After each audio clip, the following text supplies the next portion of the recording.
Capricorn, hi! Welcome to Mr. Queen PH. At itinan natin kung ano yung energies for you ngayong new moon in Taurus sa April 28, 2025 at 3:30 a.m. Philippine time. So if you're interested in private readings, meron tayong link sa description at sa pinned comment. Paka-check nyo lang information kung paano mag-book for a private reading. And please subscribe to our channel to show your support. Like, share this video at comment na rin kayo kung kayo ay naka-resonate. Okay, so for you Capricorn, itong new moon in Taurus is happening in your 5th house of your passion, yung iyong talent, skills, creativity, dating, and energy ng Taurus is about stability, resources.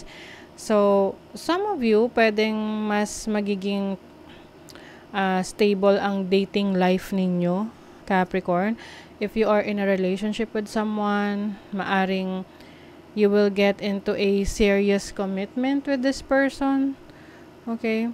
Yung iba naman, pwedeng mag-i-invest ka sa yung talento, sa yung skills, sa yung abilities. Maaring meron kang kakayanan na, let's say, to tap into your gifts na bigay sa'yo ni God, no? Lahat naman tayo may talento, kailangan lang nating i-explore yan.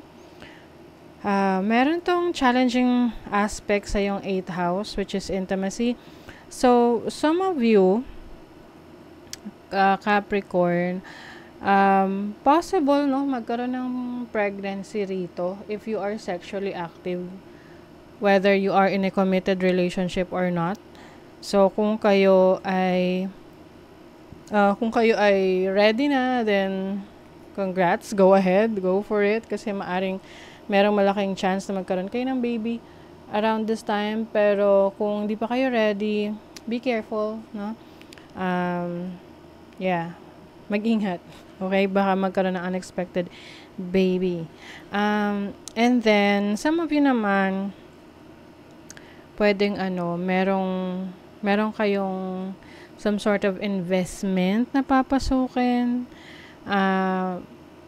Just be careful lang din sa parang sa investment na to, na yung tipong hindi mo pinag-isipan, basta mo na lang ginawa. Ganon, basta mo na lang sinimulan.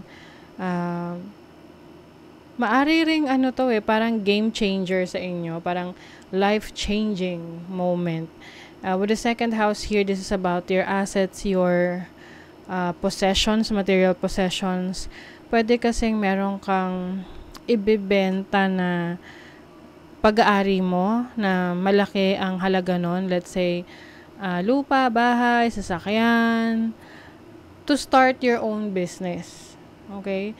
Na pwedeng yun yung naiisip mong paraan to increase your income. Some of you naman, pwedeng mas marami kayong time ngayon with your kids. Kung meron na kayong anak, maaring meron kayong major event or activities na gagawin together with your kids to make up for them, no? Dun sa lost time. Lalo na kung very busy kayo tapos hindi kayo masyado nakakapagbigay ng oras at panahon sa mga anak ninyo. Okay, let's see what is the energy ng 5th house for Capricorn. 5 of Swords. Alam nyo, merong mga taong minamaliit ang kakayanan mo. Merong mga tao na sa totoo lang, insecure sila. Pero parang ang dating sa'yo is minamaliit ka nila. Pero ang totoo, natitreten sila sa presence mo. Kasi marami kang kayang gawin, marami kang kayang patunayan. Okay? So, pwedeng nasa workplace mo yan, or someone na competitive sa'yo, pwedeng kamag-anak mo, kapitbahay mo. You also have the Page of Cups. So,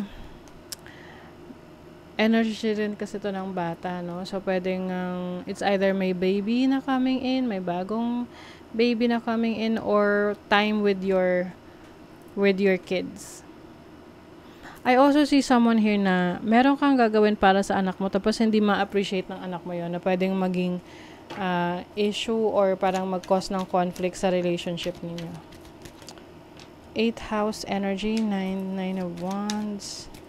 Oh, meron kang e-effortan. Let's say, business or investment na magiging worth it para sa'yo. Worth it yung effort na binigay mo.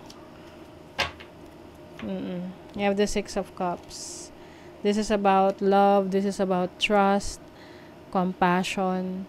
So, ano man tong bibigyan mo ng focus, ng attention, ng effort, kumbaga mag-i-invest ka. Kasi ang investment, hindi lang naman yan sa pera, no? Investment of time and energy. Even sa relationships, no? Nag-i-invest tayo ng oras, panahon natin. So, it's all going to be worth it for you, Capricorn. Yung ininvestan mo, ganon. Can be your relationships, na pwedeng mauwi to sa seryosong commitment na talaga.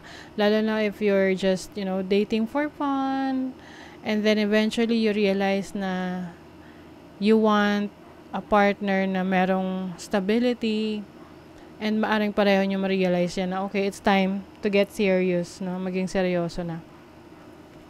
What is the energy ng second house? 4 of Pentacles, Page of Wands. 4 of Pentacles is financial stability. So, maaring meron kang mga bagong i-explore na sources of income around this time, no? Kasi you want change, you want something new. And kung gagamitin mo rin yung talento mo, yung abilidad mo, maaring meron kang ma-open na bagong opportunity to earn money. Na hindi mo akalain pwede ka palang kumita dahil sa talento mo na yun. Dahil sa kakayanan mo na yun. Hold your vision, yes. Maniwala at magtiwala ka sa iyong pangarap. Kasi minsan, di ba, nag-i-imagine na tayo na, ito yung mangyayari sa buhay ko. So, hold your vision for your dreams, for your goals. Honor your feelings. And be aware din sa nararamdaman mo. May mga times kasi na hindi natin ina-address or hindi natin pinapansin yung nararamdaman natin. Parang ninanumb natin, but, minsan kailangan natin gawin yan para maging aware tayo of our situation, emotional condition. See, your hard work is paying off, Capricorn. Yung efforts mo, magbubunga na. Yung ginawa mong sakripisyo, worth it yan. So, keep going, whatever you are working on, yung mga plans mo, meron mang mga humadlang, pero mas mananaig yung kagustuhan mo, kung gaano mo kagusto na mas mapaunlad yung sarili mo, yung sitwasyon mo, yun yung magbibigay sa'yo ng lakas. Okay? So, that is your reading, Capricorn. Thank you so much. See you again.